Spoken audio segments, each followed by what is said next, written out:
आपको बताया था, अगर आपने कल घर जाके नहीं देखी है, दोबारा नहीं करी है तो ये नहीं होनी है, आप कल टेस्ट में अटक जाओगे। और पैराबोला आएगा नहीं टेस्ट में, केवल सर्कल आएगा, एलिप्स आएगा और वर्ड प्रॉब्लम आएगी, 3 चीज आएंगी। तो कहा वो सुन ले, सर्कल आएगा, सर्कल की एक साइड आएगी, एलिप्स की आएगी और वर्ड प्रॉब्लम आएगी। ये आप लोगों को तैयारी करें। मुझसे कौन अभी कह रहा था कि कल 6 दोबारा बता दो, 8 दोबारा बता दो, कौन कह रहा था 8 या 6? क्यों भैया नहीं आया? तो आप क्या डगे, मैंने तो इसकी वीडियो भी बनाई थी, शायद डाल भी दी होगी, वीडियो डाल भी दी है इसकी, मतलब यूट्यूब पे तो डाल दी, अब तुम्हारी हेड आके तुमने नहीं देखी है तो मैंने इसको डाल दिया। क्वेश्चन नंबर 9 देखे जरा। A arch in the form of a semi ellipse. अभी कल हमने एक आर्च डिस्कस किया था, ऐसा वाला पैराबोलिक शेप का। क्वेश्चन नंबर 9 में वो कहता है आर्च है, कट, ये सेमी इलिप्स हो गया आपका, या आप ऐसे बना लो भाई। डिजाइन है 2 तरीके से हो सकते हैं, या तो इस तरीके से या इस तरीके से। तो ऑब्वियसली बात है आर्च तो नीचे लटका हुआ होगा, पर हम इसे ऊपर मान रहे हैं, इससे इजीली हो जाएगा। An arch is in the form of a semi ellipse, it is 8 metre wide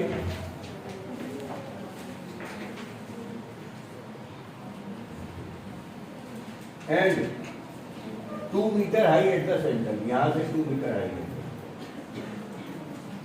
ये आप मान के चलो कि ये आपका पूरा इलिप्स है, इसे आपने टोटल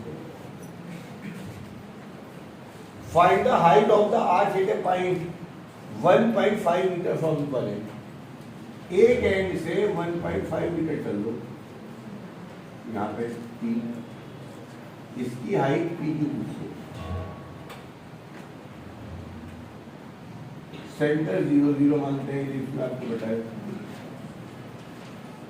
सी भी कितना होगा बोलो,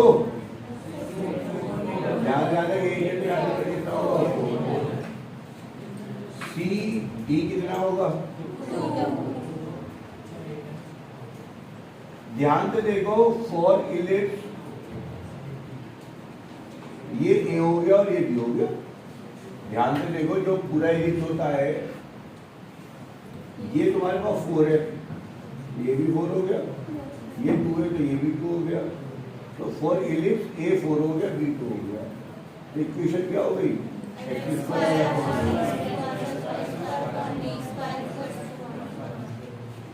स्क्वायर अपॉन। जनरली आपको इक्वेशन निकालने के लिए 2 पॉइंट चाहिए होते थे, इसमें इन्होंने पॉइंट नहीं दिया, पूरी इक्वेशन दे दी। आगे पूछता है, अब ये इलिप्स है, इलिप्स के ऊपर एक पॉइंट है Q, जिसके कोऑर्डिनेट बताओ जरा क्या होंगे?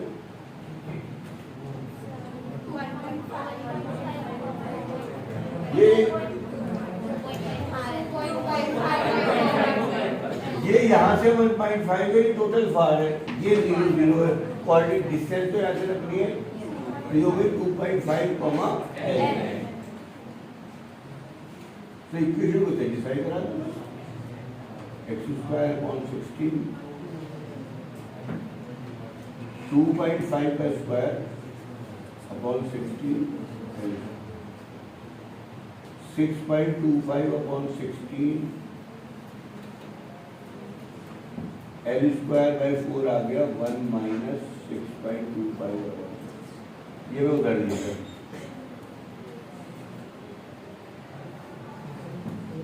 16 है ना। ये सॉल्व करोगे तो ये आ जाएगा 16 माइनस 6.25। बस जो बचेगा वो आंसर आ जाएगा। एल स्क्वायर आ गया 9.75 अपॉन 4, रूट 9.75 अपॉन 2। रूट 9.75 की वैल्यू निकालोगे तो ऑब्वियसली बात है 3.2 के करीब आएगी, और उसको डिवाइड करोगे कल हमने आपको बताया था जितने भी वर्ड प्रॉब्लम है उसमें चाहे पैराबोला हो चाहे इलिप्स हो, इस इलिप्स पे अगर हमारे को 2 पॉइंट पता चल गए, एक पॉइंट में दोनों कोऑर्डिनेट होंगे, एक पॉइंट में एल जरूर आएगा, तो पहले इलिप्स की जनरल इक्वेशन को सेटिस्फाई करा दो 1 2 से, ए और बी आ जाएगा, और फिर उसी इक्वेशन को सेकंड पॉइंट में सेटिस्फाई करा दो। इस प्रॉब्लम में क्या खास बात है कि इसमें ए और बी डायरेक्टली पता चल गया, तो सेटिस्फाई कराने की जरूरत नहीं पड़ी। क्वेश्चन की फिगर बहुत इंपॉर्टेंट है, तो जब आप देखो तो अपने आप बनाया करो। आपको गिवन है N arch is in the semi ellipse, है ना, जिसका सेंटर सी है, क्लियरली गिवन है विड्थ 8 है तो 4 इधर होगी, और सेंटर पे हाइट 2 दी है, सेंटर पे हाइट 2 मीटर की। इसके एक एंड से चाहे यहां से ले लो चाहे यहां से ले लो, 1.5 मीटर हाइट डिस्टेंस पर हाइट पी क्यू बताएंगे। तो इलिप्स पे एक पॉइंट क्यू है, और अगर आप इस इलिप्स को पूरा करते तो मैंने आपको बता ही दिया कि इसमें ए 4 हो जाएगी और बी हो जाएगा जी। एक और देख लो हल कर, फिर उसके बाद हम एक साथ कर लेंगे। इलिप्स का एक क्वेश्चन और आया होगा कहीं, कौन कौन सा रहेगा हमारे पास, 8 हो गया, 9 7 तो बाद में बताऊंगा, 10 भी थोड़ा अजीब सही है। करो इसकी वैल्यू सर जरा बता देना है, 9.75 की क्या आएगी लिख दो, नहीं तो इनमें तो दिमाग है नहीं, जरा निकाल के देख लेना। ये क्वेश्चन था कौन सा, 9 10 देखो भैया, ये भी अपने में स्पेशल क्वेश्चन है। A rod of length 12 centimeter moves its end always touching the coordinate axis। ये आपके पास coordinate axis है, और एक 12 सेंटीमीटर लंबी रॉड है जिसके एंड हमेशा एक्सिस पे रहते हैं। मतलब ये मेरा पेन रखा है यहाँ पे, तो मैं इसको ऐसे घुमा रहा हूँ, ये आगे आएगा तो ये नीचे आ जाएगा। ये मैंने अगर पी को पीछे ले गया तो क्यू ऊपर चला जाएगा, समझ में आ रहा है, और अगर मैं पी को आगे ले गया तो क्यू नीचे आएगा। इसके दोनों एंड हमेशा एक्सिस पे रहने। Determine the equation of the locus of A point P on the road. तो यहाँ पे मैंने मान लिया क्यू आर, और एक पॉइंट पी रोड पर है which is 3 centimetre from the end in contact with the x-axis, जो इस एंड से 3 सेंटीमीटर दूर है, जिस एंड से 3 सेंटीमीटर दूर है। लोकस का मतलब क्या होता है मैं बता दूं, लोकस का मतलब होता है जैसे ये आपके पास फैन है, यहाँ पे एक पॉइंट पी है, इस पॉइंट पी का लोकस निकालना है, तो जब पंखा चलेगा तो पी कैसे घूमेगा, ये पी आपको ऐसे घूमता हुआ दिखाई देगा, देगा नहीं देगा, क्योंकि पंखड़ियाँ घूमेंगी। तो आप कहेंगे पी का लोकस सर्कल है, पी का लोकस क्या है, सर्कल। लोकस का मतलब पाथ, मूविंग पाथ। ये आपके पास व्हील है आपका, ये आपके व्हील का सेंटर है स्कूटी का, तो मुझे अब नहीं बताएगी इसके स्कूटी के सेंटर का लोकस क्या होगा, सर्कल। कैसे, जब तेरा पहिया आगे चलेगा तो अबे यूं जो रहेगा, इसका इन सबको मिलाएगी तो क्या बनेगा, तो क्या बन जाएगी, तो लोकस हमेशा या तो लाइन होता है या सर्कल होता है या पैराबोला होता है या एलिप्स होता है, 4 ही लोकस होते हैं। सही। अब ये तो मैंने डायग्रामेटिकली समझा दिया, इसका हम इक्वेशन निकाल के बताएंगे। अगर इसके इक्वेशन में वाई स्क्वायर आया और एक सिंगल आया तो कह देंगे पैराबोला है। अगर एक्स स्क्वायर वाई स्क्वायर दोनों आ गए जिनका कोएफिशिएंट सेम है तो वो सर्किल हो जाएगा, और अगर अलग अलग आ गए तो वो एक। सही, यहाँ तक समझ में आ गया। अभी मैं ये भी बताऊं, पहले पी यहाँ था, फिर पी जब मैं लंबा लेके जाऊंगा तो पी माना यहाँ आ जाएगा, अभी P यहाँ पर है, इसमें P थोड़ा यहाँ आ जाएगा, तो P मूव करेगा। जब आप सारे P को मिला दोगे तो जो पाथ बनता है वो लोकस कहलाता है। तो लोकस क्लियर कर लो, लोकस क्या होता है।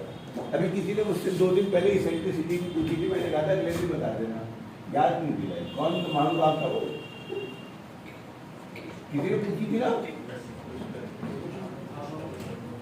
आया है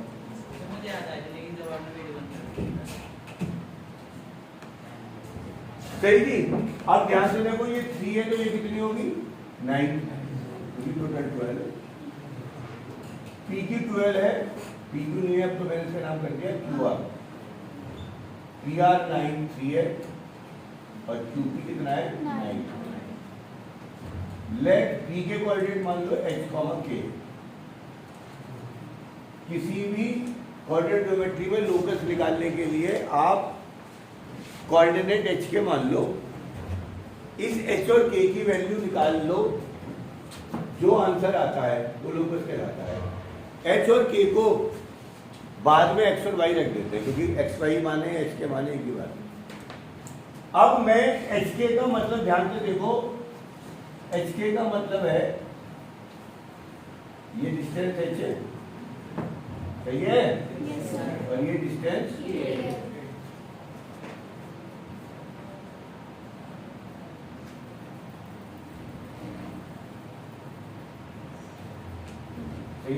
हो गया PT, ये हो गया PS, और लेट एंगल R भी मैंने थीटा मान दिया।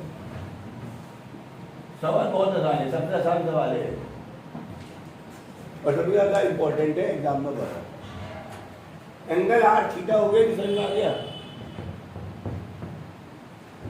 अब मुझे ट्राइंगल PTR में और ट्राइंगल PQS में आपको साइन थीटा कॉस थीटा बताना। जब ये निकल जाएगा तो मैं कहूंगा V नो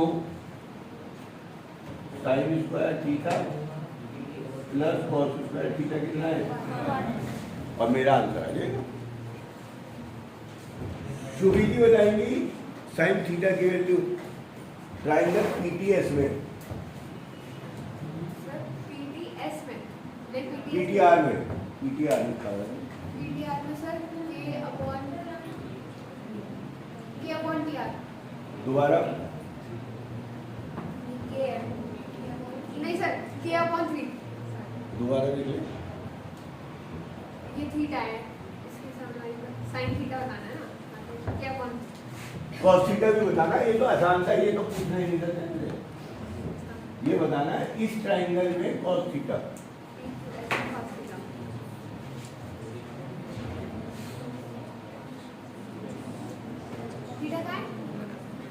थीटा ढूंढ का है, मैंने तो बना रखा है। हाँ तो मैंने तो बना रखा है। P पॉइंट पर है, PS Q में भी है थीटा। थोड़ी ज्योमेट्री लगा ले, 9th क्लास पास किए तो। ध्यान से देखिएगा, ये आपकी हॉरिजॉन्टल लाइन है, ये मैंने एक लाइन और खींच दी और ये लाइन जा रही है ऐसे, और अगर ये थीटा है तो ये भी क्या होगा, तो ये एंगल भी कितना होगा, अब बता दे बेटा कॉस थीटा। इसका होगा H अपॉन G। नहीं वो 9 है। इस ट्राइंगल में ये H है तो ये भी कितना होगा, खत्म। और अब लिख देना, जो आंसर आएगा वो लोकस आपको पता चल जाएगा। उतारो यहाँ तक, पहले फिर दोबारा समझाऊंगा, बैठ जाए। हाँ जी, ये भी अच्छा सवाल था कि एक रॉड थी 12 मीटर की थी, एक एंड 3 मीटर पे तो दूसरा 9 पे होगा। पॉइंट P का लोकस मान रहा है तो इसे H के माना, थीटा लेट कर दिया, इस थीटा को एलिमिनेट करना है, तो ये K ये H ये डिस्टेंस आ गई। इस छोटे ट्राइंगल में sine theta perpendicular upon hypotenuse, cos theta base upon hypotenuse. Figure में वैल्यू रख दी, साइन स्क्वायर में कॉस स्क्वायर बराबर 1, तो ये आपके पास आंसर आ गया। लोकस की जगह वापस H की जगह X रख दिया, K की जगह Y रख दिया। ये इक्वेशन है, पर हमें पता है ये तो इलिप्स की इक्वेशन है, तो प्रूव हो गया इसका पाथ या लोकस है सही। अभी मेरे से कल परसों में बच्चे हम पूछ रहे थे कि जो फिगर बनती है उसमें इसेंट्रिसिटी क्या है बेसिकली, बाकी सब तो आपको दिखाई दे रहा है। इसेंट्रिसिटी क्या होता है? जैसे आपके पास, मैंने कहा आप यहाँ खड़े हो और आप स्ट्रेट लाइन पे चलो, तो आप क्या करोगे? ऐसे जाना शुरू कर दोगे या ऐसे जाना शुरू कर दोगे, स्ट्रेट लाइन है। मैंने आपसे कहा सर्कल में चलो, तो भी बोलते सर नहीं, सर्कल में आपको लोगों को लॉजिक पता है।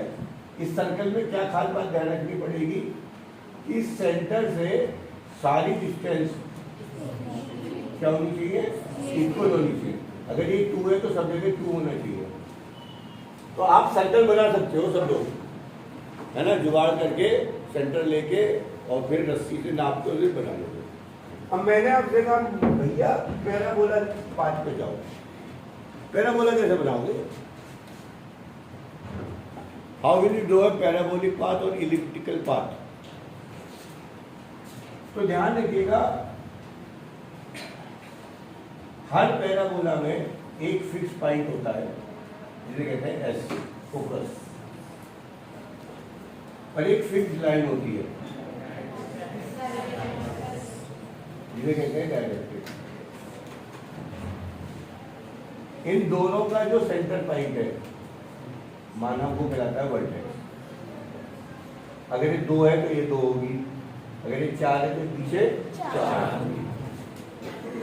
अब आपको एक ऐसे पाथ पे चलना है, पैराबोला के लिए ध्यान रखिएगा इसेंट्रिसिटी 1 होती है, और इसेंट्रिसिटी होती क्या है? वो होता है ratio of PS upon PM। यानी आप किसी पाथ पे चलना शुरू करा आपने, अगर ये पैराबोलिक पाथ है तो इसके हर एक पॉइंट P पर ये डिस्टेंस PS और इससे परपेंडिकुलर डिस्टेंस PM हमेशा बराबर होगी। फिगर में बराबर नहीं लगनी है ना, कोई बात नहीं। अब आप यहाँ पहुंच गए घूम के, इस पास से जल्दी जल्दी P, तो PS और ये डिस्टेंस PM ये भी बराबर रहेगी। आप घूम के नीचे आ गए तो भी PS और PM बराबर। Eccentricity is the ratio of the distance of any moving point P। P की S से डिस्टेंस का रेशियो अपॉन P से M की डिस्टेंस का रेशियो, वो इसेंट्रिसिटी कहलाता है। क्योंकि ये पैराबोला में इक्वल होती हैं, तो यहाँ पे PS अपॉन PM 1 है, इसलिए हमेशा PS बराबर होनी है। अगर हम यही चीज इलिप्स पे देखेंगे तो आपको, आप यहाँ इलिप्स में एक फोकस होता है S1, एक इधर होता है S2, ये आपके पास इलिप्स होता है, और डायरेक्ट्रिक्स होती है ठीक है, याद यही होती है। अगर आप इसके किसी भी पॉइंट पर है, ये P पॉइंट पर है, तो लॉजिक कहता है कि इसका PS अपॉन PM हमेशा 1 से छोटा होता है। PS अपॉन PM 1 से छोटा होता है, यानी PS हमेशा छोटा होता है PM से। आप यहाँ पे आओगे तो भी PS अपॉन PM 1 से छोटा होगा, और एक इलिप्स के लिए कांस्टेंट होगा। अगर इस इलिप्स के लिए ये PS अपॉन PM 1/2 है डिस्टेंस, तो ये डिस्टेंस भी कितनी होगी? 1/2। अब हम यहाँ आ गए, तो इस पॉइंट के लिए उस वाली फोकस को नहीं कंसीडर करूंगा, इसको और इसको कंसीडर करूंगा। तो इसेंट्रिसिटी क्या होती है? Ratio of PS upon PM, या S क्या है? फोकस, और M क्या है? डायरेक्ट्रिक्स से डिस्टेंस। सही जी, ये समझने की चीज है। ध्यान रखिएगा, पैराबोला के लिए E1 होती है, इलिप्स के लिए E हमेशा 1 से कम होती है, और हाइपरबोला भी जो आपने पढ़ा नहीं है उसके लिए ई हमेशा 1 से ज़्यादा होगी। ये इसकी प्रॉपर्टी है। तो ये एमसीक्यू के लिए आ सकता है, बाकी मैंने आपको समझा दिया है। अब इस इलिप्स में खास बात और है, इसके लिए क्वेश्चन पढ़ना पड़ेगा आपको, जो लास्ट है उसके लिए भूमिका बनाएंगे मेरे। क्वेश्चन नंबर 7 लास्ट क्वेश्चन है। क्वेश्चन बहुत आसान है पर बहुत कंफ्यूजिंग आता है। A man running a race course knows that the sum of the distance from the two flag posts from him is always 10 meter. कहीं आपके पास 2 फ्लैग पोस्ट हैं, फ्लैग पोस्ट 1, फ्लैग पोस्ट 2। एक आदमी जब भागता है किसी पाथ पर, जब वो आदमी जहां पर है तो देखता है, मैं इसे S1 मान रहा हूं,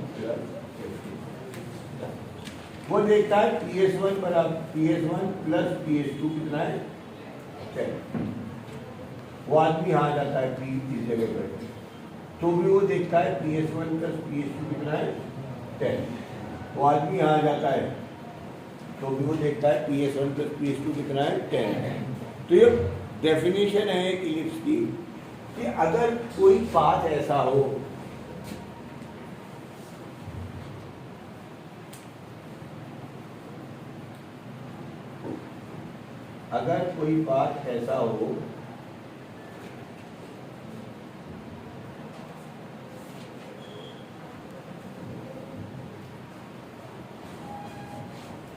कि पाथ के हर एक पॉइंट की 2 फिक्स पॉइंट से डिस्टेंस का सम कांस्टेंट है 10। इस फिगर में P कहीं भी ले लो आप, अगर PS1 प्लस PS2 10 है तो it is an elliptical path. ये इस लाइन से पता चल रहा है, ये इलिप्स की प्रॉपर्टी होती है कि अगर किसी भी उसमें फिगर में पाथ पर पाथ के हर एक पॉइंट की 2 फिक्स पॉइंट से डिस्टेंस का सम कांस्टेंट है तो वो पाथ इलिप्स होगा। तो इस पहली लाइन में क्योंकि कहीं भी लिख नहीं रखा, हर सवाल में लिखा हुआ था कि ये इलिप्स है, पैराबोला इसमें भी लिखा हुआ, तो इस लाइन से पता चल गया आपको। And the distance between the flag post is 8, ये 8 मीटर है। तो पहले लिख लेना लेट S1 एंड S2 जो है वो फ्लैग पोस्ट है। फिर लिख लेना गिवन है PS1 प्लस PS2 पे, तो it is an elliptical path. फिर आपको गिवन है S1 S2 बराबर 8,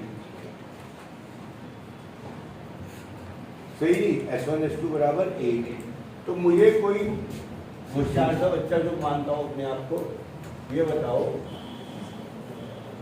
देखे जब कौन मानता है। ये S1 है, ये S2 है, ये 8 है, इधर भूल जाओ। तो इस फिगर में 2A की वैल्यू 8 होगी, 2B की वैल्यू 8 होगी, 2A की वैल्यू 8 होगी, या 2B² अपॉन A की वैल्यू। इन चारों में से एक ऑप्शन है, चलो मैंने ऑप्शन दे दिए और क्यों भी पूछ लूंगा, और नहीं हुआ तो सबसे पहले ये छापा पड़ेगा, इसके बाद ये शुरू हो जाएगा।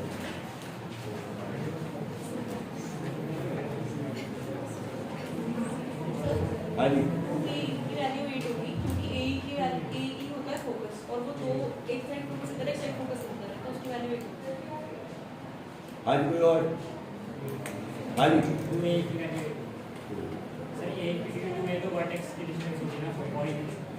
अच्छा, इसलिए क्योंकि 2A तो हो नहीं सकता और 2B भी हो सकता, तो 2A ही होगा। जी क्या? अरे फोकस के कोऑर्डिनेट क्या होते हैं? A, 0। इसका मतलब ये डिस्टेंस कितनी है? A, और ये डिस्टेंस कितनी है? A। तो 2A कितना हो गया? 8। तो फिगर के अकॉर्डिंगली 2A हो गई 8, सही जी। और according to the it is an elliptical mass, ये जो सम होती है ना इसलिए यहाँ पे ये 2a के बराबर होती है मेजर एक्सिस। ये PS1 प्लस PS2 10 है, तो according to the definition 2a बराबर होगा 8, 2a बराबर होगा 10, PS1 प्लस 2a बराबर हो गया 10 और 2a बराबर हो गया 8, तो a पता चल गया, फिर e पता चल गया, फिर b पता चल जाएगा कल के तरीके से, और जब a और b पता चल गया तो इक्वेशन भी पता लग जाएगी। तो ये सवाल थोड़ा सा रटने वाला है, और सब सवाल तो समझ लोगे, ये नहीं, ये रटा ही जाएगा। बेटा पॉज कर, फिर इससे बात कर रहे हैं।